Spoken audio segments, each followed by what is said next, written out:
necessária, né? Então, todo evento sobre saúde LGBTQIA+, que eu tô sempre de olho nessas duas, né? Incansáveis. Então, olha a importância dessa aliança, olha a importância de quebrar esses tabus que a gente, né, já vem tão enraizado dentro da gente. E se a gente não quebra, a gente entra e continua com esse ciclo de violência. Bom, as principais reclamações, e isso são os estudos brasileiros que trazem pra gente, tá? Por que essa saúde também é negligenciada e por que muitas pessoas abandonam serviços. Principalmente porque enxerga que as equipes de saúde não recebem treinamento específico. Então é muito comum você conversar hoje em dia com um adolescente ou jovem, principalmente que quer bloquear o hormônio ou quer começar a fazer hormonização, que entende muito mais do que qualquer profissional da área da saúde, o que é massa. Porque isso vai mexer no ego do profissional. Porque imagina, a gente escuta profissionais dizendo assim: você quer saber mais que eu? Não só quer saber como sabe. Né? Então, a importância de ter essas equipes alinhadas. Então, grande parte dos ambulatórios tem, inclusive, representantes da comunidade também para trazer os problemas, porque está ali na lida, vivencia, escuta. Um livro maravilhoso para quem tem interesse, eu estava conversando com a Ana sobre isso, né? Ele tem 2 anos que ele foi publicado, o Saulo Ciasca, sobre saúde LGBTQIA+, ele contempla todos os saberes e todas as áreas específicos dentro dos setores de saúde, né? Então, inclusive dá dicas de filmes, de séries que abordam esses temas e dos serviços que existem no Brasil. Tá? Então também é uma chance da gente se alinhar com essas pautas e fortalecer esses espaços. Por quê? Para além da dificuldade técnica dos profissionais, a gente também tem os preconceitos, tá? Então, atravessamento no campo bioético. É muito comum, às vezes, o profissional virar e falar assim: eu não vou atender. Por quê? Porque não combina com as minhas crenças. Saulo Ciasca, ele é o organizador principal, mas tem vários profissionais no livro. E grande parte dessas pessoas são LGBTQIA+. Então, o lugar de fala tá ali, né? O lugar de fala tá ali. Tá?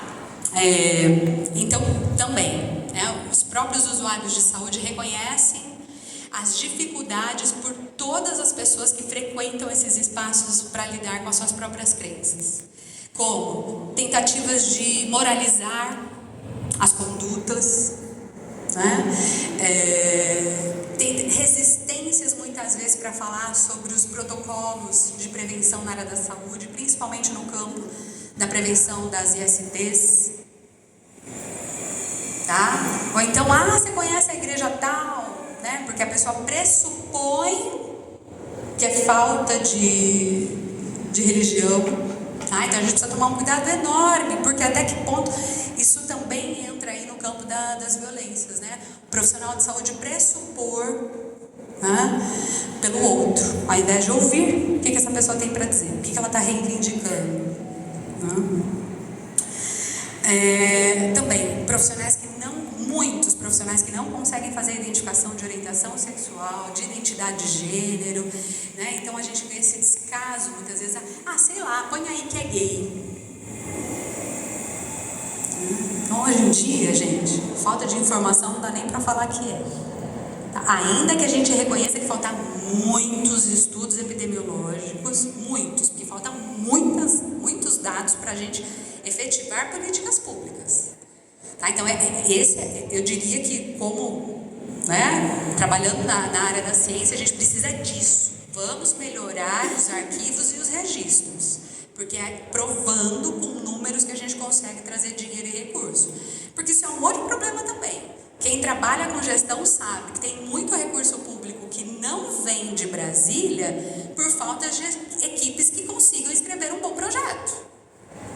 Então, volta muito dinheiro, fica lá em Brasília e fica retido por quê? Por falta de projeto. Tá? Então, às vezes, o dinheiro não vem, por quê? Porque é descaso também das equipes locais.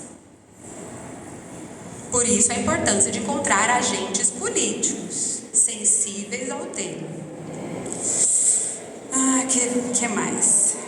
Outros problemas que acontecem dentro da área da saúde são perguntas curiosas, né? A pessoa chega muitas vezes para fazer O exame de rotina e o profissional é curioso.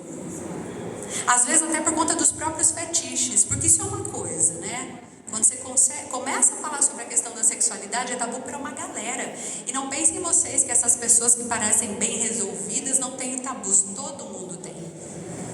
E é proporcional. Quanto menos você fala sobre sexualidade, mais tabu, mais violência você vai ter.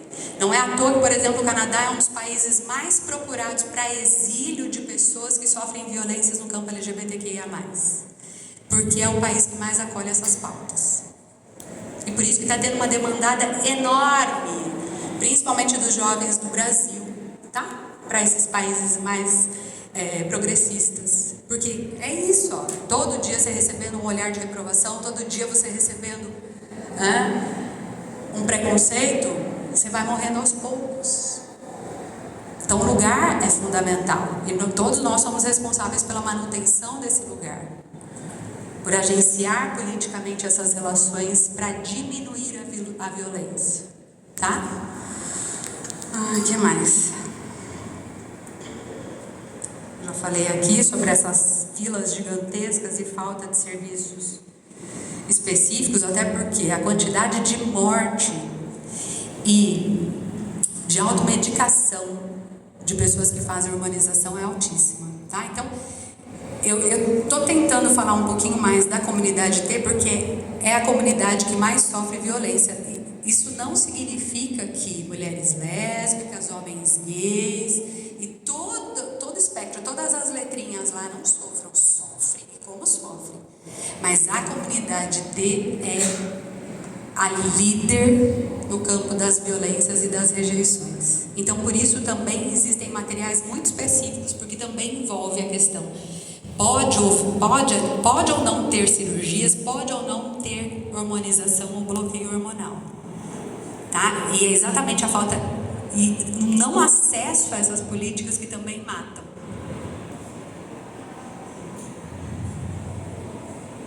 Outras coisas que são tão incipientes e ainda são motivos de muito discurso de ódio.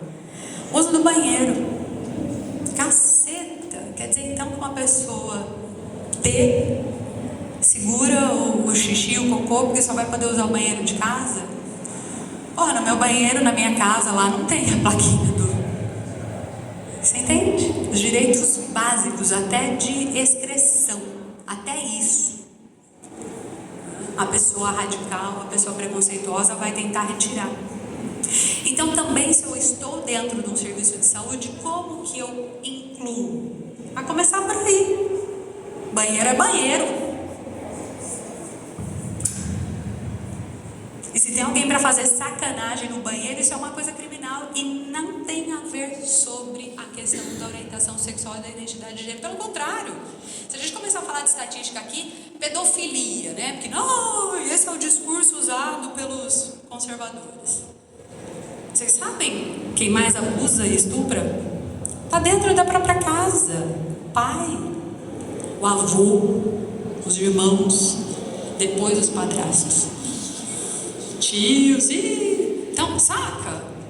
A gente ainda é obrigado a enfrentar isso. Então precisa conhecer as estatísticas. O profissional da área da saúde precisa conhecer a realidade para não entrar nessas enrascadas de pautas transfóbicas. Vamos lembrar também que a questão da empregabilidade é uma situação que também tem a ver com saúde, tanto no campo da saúde física como no campo da saúde social.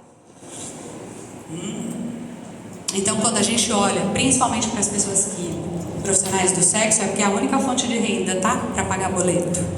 Quem emprega essas pessoas aqui na cidade? Vai comer pouco, vai comer mal, está suscetível a diversas outras doenças transmissíveis. Se eu sou profissional da área da saúde também, como que eu vou atuar nesse campo, nesse lugar também para pensar nessa saúde? Vamos lembrar também sobre os preconceitos que são velados, mas que também acontecem com o conceito da passabilidade. Quem não sabe, né? Principalmente dentro da comunidade T. A pessoa passável é aquela que fisicamente se assemelha com a identidade de gênero dela. E esse processo de transição é dificílimo, Por isso que o suporte, principalmente emocional, tem que ser fundamental na época da transição. Tá? Porque a transição não é só no campo hormonal ou mesmo de cirurgia, também tem a ver com o nome social. E esse é um dos pontos também muito perigosos dentro de serviços de saúde. Cara, já é lei há anos e ainda tem gente insistindo e tentando uma teimosia ali em tentar manter o nome de registro. É um absurdo isso. Isso é mais o quê? Mais uma facada. Isso é mais uma apunhalada de uma pessoa que já está aqui de dor e de preconceito. Uma outra coisa que também precisa ser discutida, principalmente no campo da pessoa intersexo, são as cirurgias desnecessárias na primeira infância. Tá? Então, se a criança não tem poder de escolha, ela jamais deve ser cirurgiada. Por quê? Porque a gente também vai acompanhar índices de suicídio, principalmente quando ela compreende que ela é uma pessoa intersexo que foi submetida a essas cirurgias, porque os profissionais de saúde olhavam e falavam assim: tá mais parecendo um pênis, então vamos fazer uma cirurgia para deixar um pênis diferenciado. Quando eu falo cirurgias desnecessárias, é porque às vezes você tem entupimento anatômico, às vezes ali do canal urinário. Então essa é necessária, a criança tem que urinar. Entende? Então, até que ponto essa família também vai ser assistida para respeitar a questão da identidade de gênero da pessoa intersexo quando ela tiver possibilidade de compreender esse processo. Tá claro? Mas não. A gente já vê famílias fragilizadas e que, graças ao poder do médico, dizem amém pelo que o médico intenciona sobre aquela criança. São violências em todos os campos. Vocês estão conseguindo captar aí como os desafios? A gente está falando sobre desafios, né? Sobre péssimas estatísticas, a gente está falando sobre esses lugares, né? Saúde negligenciada com mulheres lésbicas, tá? Porque também é muito comum, quando você não fala sobre a sua situação sexual, e às vezes você traz, né? Às vezes o profissional pergunta sobre a sua frequência sexual, como que é o sexo, porque isso também é fundamental para a gente saber, fator de risco para algumas ISTs. A saúde da mulher lésbica é completamente negligenciada. De tipo, você não transa, você não precisa fazer exame.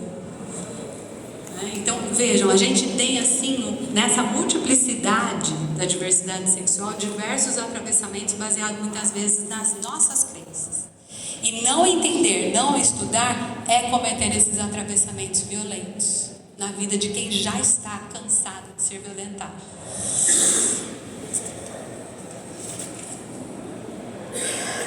Olha, uma